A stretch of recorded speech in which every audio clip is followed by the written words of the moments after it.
So hot.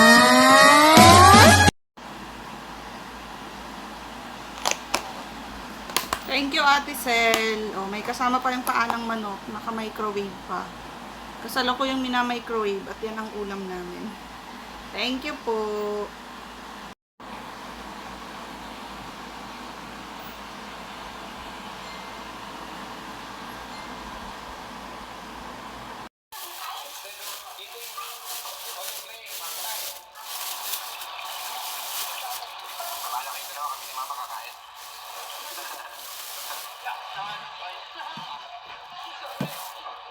Ngayon mga pre, hindi na masyadong maulan. So, hindi ako masyadong kinakabahan na tumaas bigla yung ilog. I use just for the leftover Jimmy's banana, and that is really super. The banana is like the, I don't know, island cake. Super nice.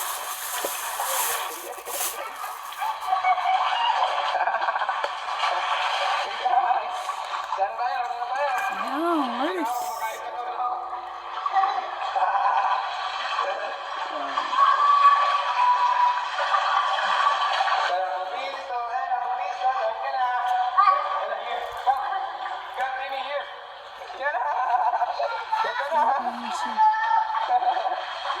I'm the only one who's done I love it. food.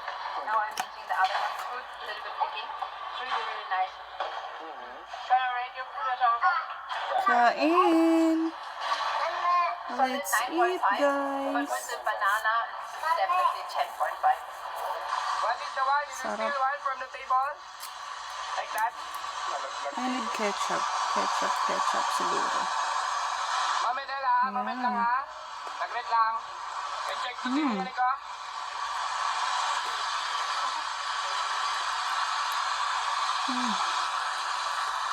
Ketchup.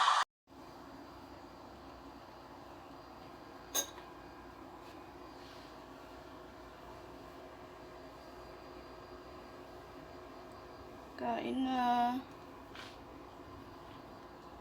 Mabilis lumamig lang to.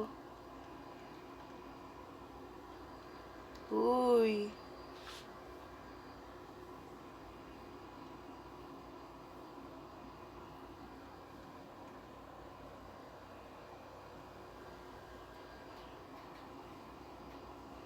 Lunch time na po. Ayan, triple eggs na may fried chicken. Kain-kain. Sarap. Yan po yung lunch natin. And then yung ating buko juice. Yummers. Fresh buko juice. Kain. Yum.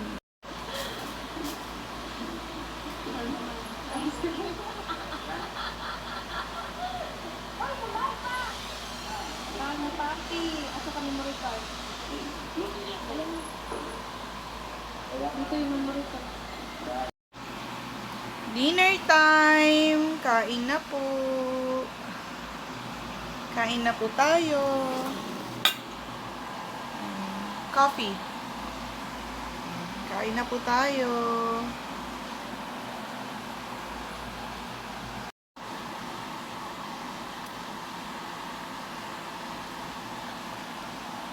Breakfast time. Kain na po. Saging, itlog at kape.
lunchtime.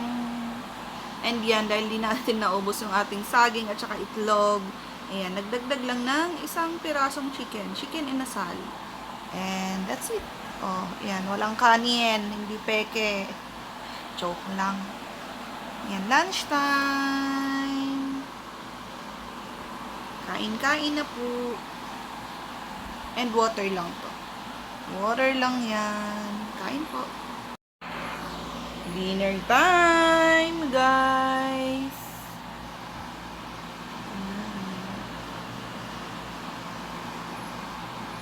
Cucumber, liempo, and Baguio beans. So, ano na, kain na po. Kain-kain na. Sarap ng liempo. Nag-pork na naman. Hindi, ngayon lang yun. Kain. Good morning, guys. Ayan, shake natin. Shake, shake. Kasi, nakagawa tayo kasi dito na tayo sa bahay. And then, yan. Ulo ng maya-maya tsaka gitna. Yan ang ating breakfast. May nagbigay eh. So, ayaw ko nung sabaw. Sinigang sa miso yan. Ayaw ko yung sabaw. Kaya yan lang. Kain. Kain na po. Yung itsura niya. Nakakatakot ba? Pamangkin ko takot dito eh. So, yan. Let's eat. Kain po. Yan. Merienda after maglaba. Almost mag-1 o'clock. Kaya lang late tayo kumain kanina. Kaya ito na muna. Ito na lang. Saging tsaka nesty. Yan. Yan na lang muna.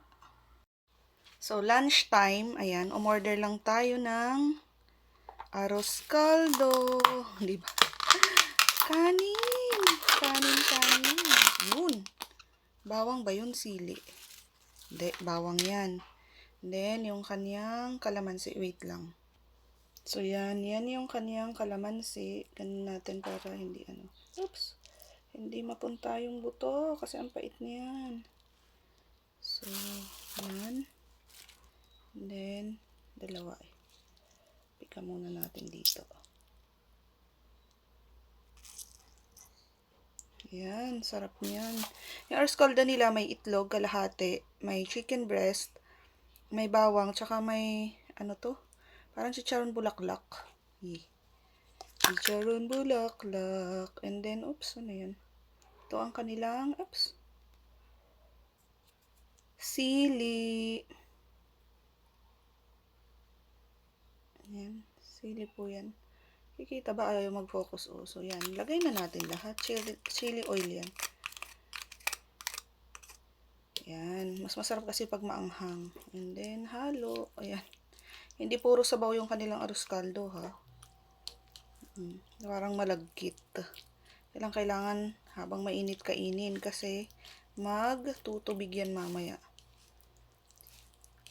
So, ayan guys. Kain na po. Ciao. Ciao la. Yan. Kanya itsura niyan. Kain. Halo mga inday. So, ganyan ang halo-halo nila. Obe. Ano yung green gulaman? Gulaman yung red. May saging yata din tong kasama. So, yan. Makikita natin kung ano yung mga laman. And yema at saka lang kasi siguro yung taka-obi. Obe. Sayang na yan. Kain. Ito na yung ating spoon. Ang paghalo niyan, di ba? Tama ba ako niyan? Dahan-dahan, igaganyan mo para lulutang yung nasa... Tikman nga natin yung yema kung masarap.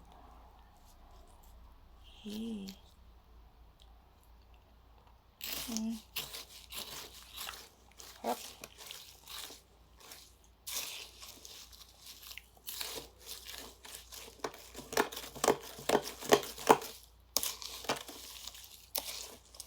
Diba? May bilog. Ay, kamote. Sarap ng yeman nila, ah. Yan, gulaman. Gulaman, saging, kamote, langka. Yan. Kain. Alam niyo yung hindi naubos yung lugaw. Tapos yung ulo ng andyan pa. And then yung halo-halo natin. So, paano? Chow na. Yan, so hindi ko makain ng tira dyan. Pasintabi po. Pero yan yung tira ko kaninang umaga. Yan. Yung ulo kasi kanina. Kain po tayo. And we have here. Ano ba yan? Akala ko ba kakamo. And then yung natira sa shake natin, lagay na natin dyan. Yan. Kapag shake tayo kasi nasa bahay tayo. Off na naman.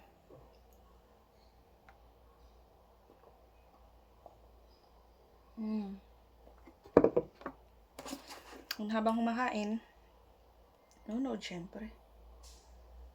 I'll watch po ha.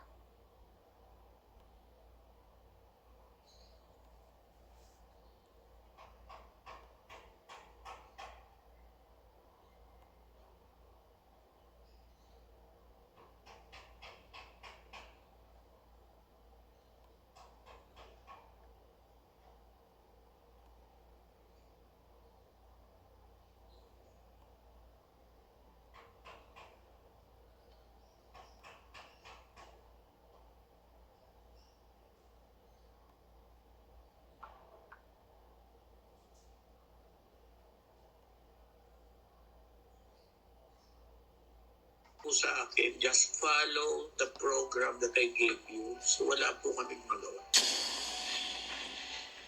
Ako pakiramdam ko lang kaya sinabi niyo na hindi na tuloy yung kasal. Siguro ayaw niyo na akong pumunti. Sabi nila ako yung toxic. Talaga ba? Wala ka nang babalikan eh. When you say wala ka nang babalikan, ano yun? Anong babalikan mo? Natapos na yung wedding eh. Anong babalikan ko? Paano ko i-rewind yung moment na yun? I-mention mo yan. I-mention mo yan. Anong decision mo ngayon, Dennis? I still have other children that I can concentrate with. Kung hindi na nila ako matatanggap, hindi ko na rin matatanggap that yung treatment na nangyari. Kasi ang feeling ko, dun sa March 18 dinner, kaya akala ko that was a reunion of love eh. Ang feeling to the welcome that I had dun sa dinner na yun was so lively and maganda, masarap. And then sabi ni Chloe, I want you to look good. So ang feeling ko, dun sa I want you to look good, Papa, on that day. Kahit ikaw, sabihan ka ng anak mo nun. Anong ibig sabihin nun? You look good as a guest ba? Yun ba ang dating sa'yo? Ano talaga yung feeling mo na ikaw maghatid sa altar? Yes, because of those words. Okay? Mga 8 ng umaga, I message Chloe. Sabi ko, I'm so happy for both of you. Love, more love. Chu. Mami, ang konti nagre-ring yung telepono ko. Wala pang 2 minutes. Si Chloe. Sabi niya, good morning pa. Sabi ko, why? I need to tell you something. Sabi ko, what? Any problem? Ano sabi niya? Why hindi tuloy yung kasal? Sabi ko, why? What happened? Tapos umiyak. She was trying to control it. Kaya lang, nung magsalita ako na medyo nabasag yung boses ko, umiyak. Sabi ko, why are you crying? What happened ba? Anyway, huwag mo na sagutin yung tanong ko. If you're not happy with it, don't do it. If you are not sure with it, don't do it. English area yun. Sabi niya pa kasi napilitan siya magsalita kasi for the past 1 week, hindi ko nakikita yung interest ni Basti na magpakasal kami. Parang hindi siya sure. Sabi ko, ay mahirap yan anak. Huwag ka nang tumuloy. It's okay. People will understand. I will understand. Sabi ko, number 1, you're beautiful. Number 2, you are still young. And number 3, you are a very good human being. Cry and then move on. Huwag lang magpakasal. Huwag mo lang ituloy. Oh, sige, Papa. Okay, thank you, Papa. Binaba. Hindi na nakakasalita. I called my mom. Kasi papunta na ako sa nanay ko. Sabi ko, ma, may balita, malungkot. Sabi, hindi na matutuloy ang kasal. Umiyak yung nanay ko.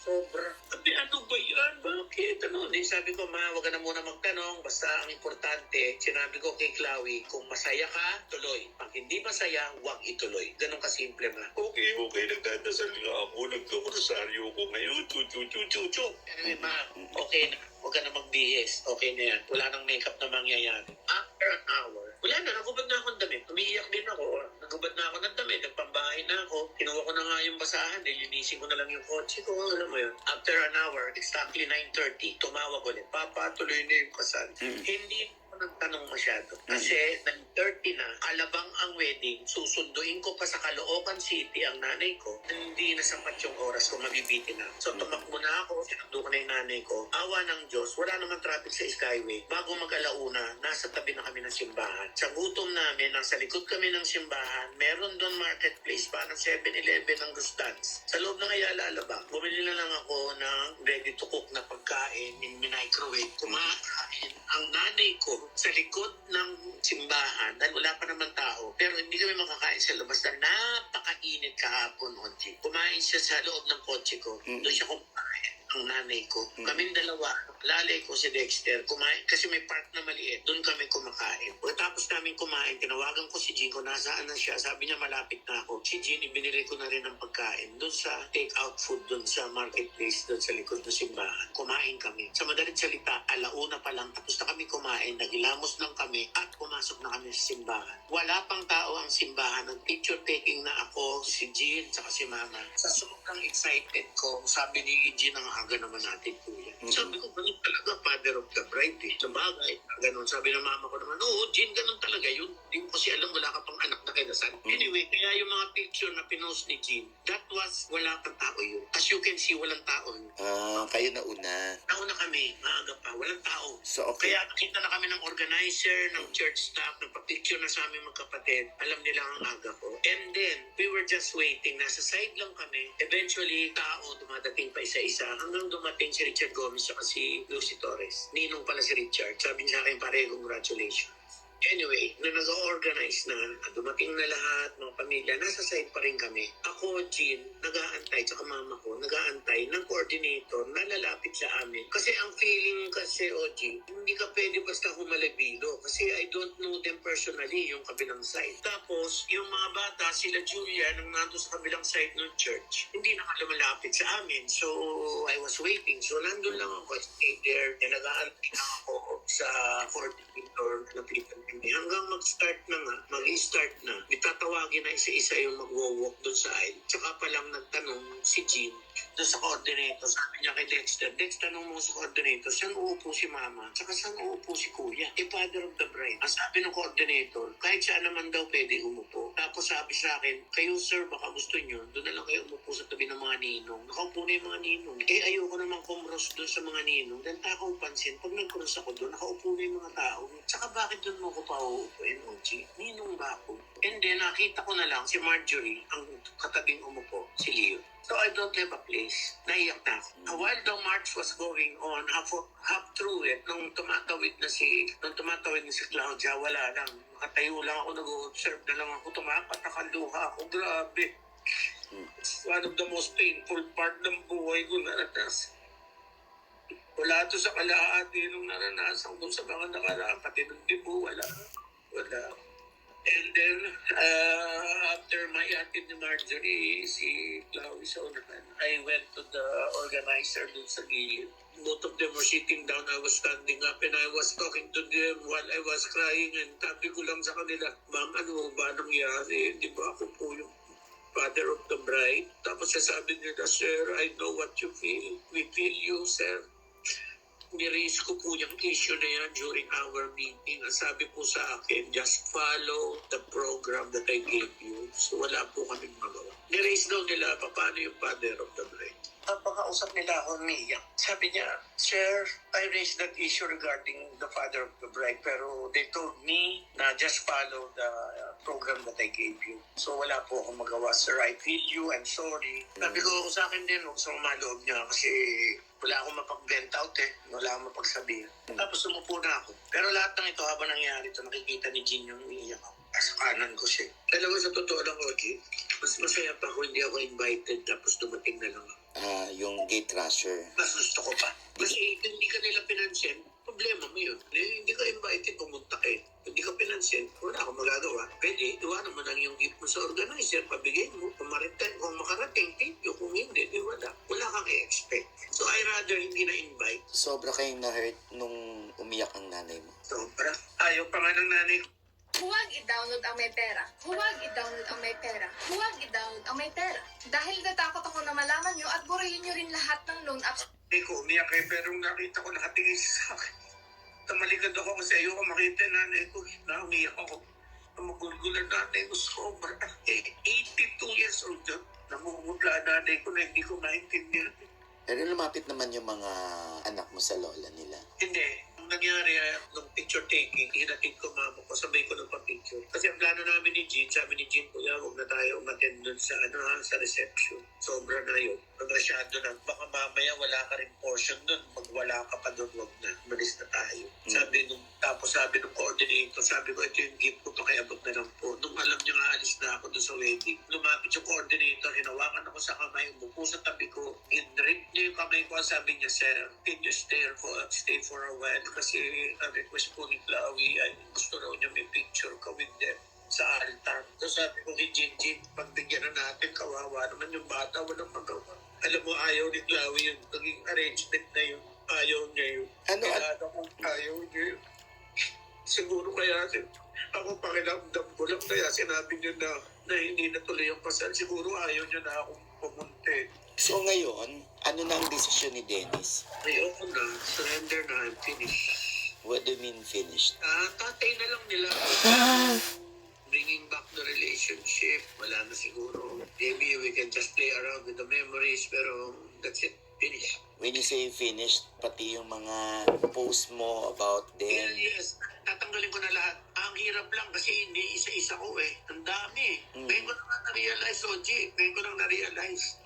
Not one of my children even posted my picture in their Instagram. Not once. Ni wala akong picture sa kahit sa ang social media nila. Ni walang mention ng pangalan ko, ng nanay ko, ng tatay ko, na artista din sa kanilang mga social media posts. As in, zero. Why, Oji? Number 2, Oji, hindi ko alam kung paano ko pasasalamatan sa lahat. Wala nung simula. Wala pa lang nung bago magdibo. Maraming salamat. Isa sa dahilan bakit ako na-imbita ron dahil sa'yo. Alam ko yun, alam mo yun. Alam mo din na nangyari after the debut, di ba? Wala rin connection, di ba? Anyway, Dennis, ngayon galit lang yan. Baka mamaya pagtulog mo, pagpahinga mo, mamaya mag-iba naman din yung feeling mo. Baka bumalik pa rin sa dati na hindi, tapi pa rin ako. Ayoko na. Sabi nila ako yung toxic. Talaga ba? How do you answer that? A father is longing for love from the children, especially if the father is going to almost 3/4 of his life. Can you call that as toxic? A father's longing. A father who asks forgiveness privately and publicly, is that toxic? A father who apologized to the mother, to the children, to the boyfriend of the children, in private and in public, do you call that toxic? A father who posted greetings on birthdays, on Valentine's, on Christmas and New Year to greet them so that it would reach them without reply, is that toxic? If the answer to those things I said is yes, then I consider myself toxic. Anong message mo sa mga anak mo? Wala na. I'm sorry, wala na. Na ano to, napagod ka na? Napagod na. Napagod na. I thought hindi mapapagod. Ako alam ko hindi. Pagod na. It can be starting again. I will concentrate na muna sa campaign ko because the people are happy to see me. Kung mawi-witness mo lang gano'n sila kasaya pa nakikita ako on the streets. Cannot imagine. Hindi ko nga alam kung bakit nasa SA nyo makita ako dahil artista ako o naaawa kayo. Baka halo-halo na yun, Dennis. Yes, I think halo-halo. So, Dennis, I'm sure, no, tatay din ako. Kaya alam ko, out of frustration, sobra ka lang na-disappoint. Kaya ganyan ang reaction mo. And alam ko naman, lumapit ulit sa yung mga anak mo, wala. Durog ka na naman. Lalambot na naman ang puso mo. Parang hindi siguro. I think I will carry it to my funeral. Bibit-bitin ko na lang ito hanggang mamatay ako. Hindi ko na babaguhin. Ayoko na. Pagod na. Dennis, hindi, tatanong ko lang. Kasi nag-post ka rito na, parang meron kang chronological Yes. na, anong tawag dito? I tried asking for an invitation before the wedding for me and my mother.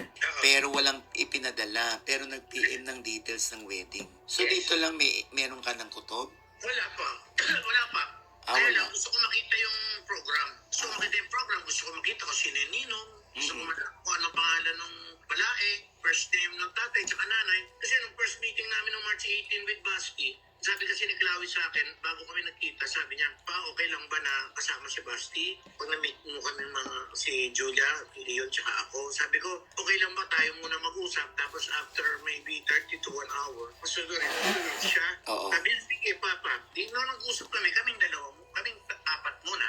Oo. After mga 45 minutes, tsaka dumating si Basti. Bago dumating si Basti, winaringan ako ni Chloe. Sabi niya, Papa, baka manibago ka. Introvert si Basti. Halos hindi nagsasalita. Ako yung introvert. Sabi ko, okay, no problem. So pagdating ni Basti, one question, one answer lang talaga siya. What's your name? Taon ka? Ilang kayo magkapatid? Ilang taon na ang tatay at nanay mo? Basic question na yan, talagang ganun niya. Introvert yung tao. Naintindihan mo naman. Naintindihan ko naman. So, ganun siya, ganun ang pagkatao niya. So, nagpa-uwi ako, pero weird ako. Dahil parang, dapat pagka makikilala mo yung binan mo, dapat ikaw yung makwento, di ba? Para makilala ka. Wala. Introvert nga. Hindi mo ba kayang humarap at humiram ng pera sa iyong mga kaibigan? Gamitin ang moka-moka. Nag-aalala ka ba sa mahabang proseso pagdating sa bangko at kailangan mo ng madalian na pera? Gamitin ang moka-moka. Hindi baligtas kung ang mga bangko ay hindi...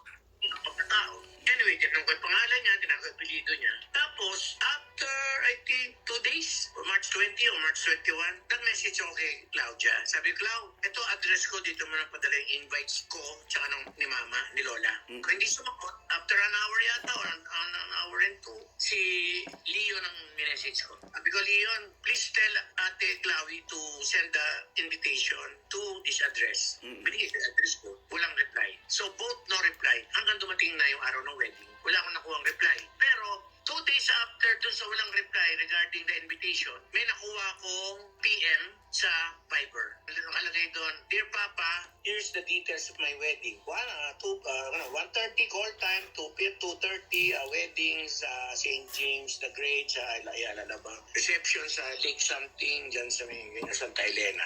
So, ayaw nila akong padala ng invitation. Yung physical invite. Ayaw nila magpadala. Okay. Si Julia, tinawagan mo naman or Hindi ko lang tinext mo? kung bakit ayaw. Hindi mo lang alam. Kasi pag nakita ko na wala ang pangalan ko doon,